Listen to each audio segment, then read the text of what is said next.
যখনই বিপদে পড়ে যাবেন আপনি আল্লাহ তাআলার খাস একটি নাম ধরে সাহায্য চাইবেন, বিদ্যুতের গতিতে আপনি সাহায্য পেয়ে যাবেন, আপনার বিপদ মুহূর্তের মাঝে দূর হয়ে যাবে। ব্যবসা বাণিজ্য লস, সার কাছে শুধুমাত্র শত্রু আর শত্রু বিপদে আপনাকে গ্রাস করে রেখেছে, কোনো কাজেই যেন সফলতা নাই, যেটাতে হাত দেন সেটাতেই লস, কোনো কিছুতে আপনার সাফল্য নাই, সন্তান কথা শোনে না, স্ত্রী কথা শোনে না, পরিবার পরিজন নষ্ট হয়ে গিয়েছে, কিভাবে আপনি বাঁচবেন? প্রবাসে আটকা পড়ে গেছেন, আসতেও পারেন না, কোনো কাজও পাচ্ছেন না, আপনি আমলটা করেন।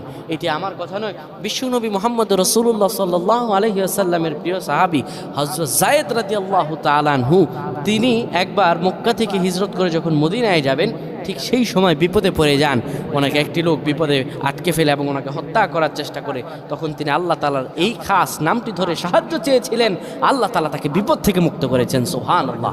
সেই দোয়াটা কি? তিনি যখন বিপদে পড়ে যান তিনি বলেন, আগিসনি ইয়া রহমান।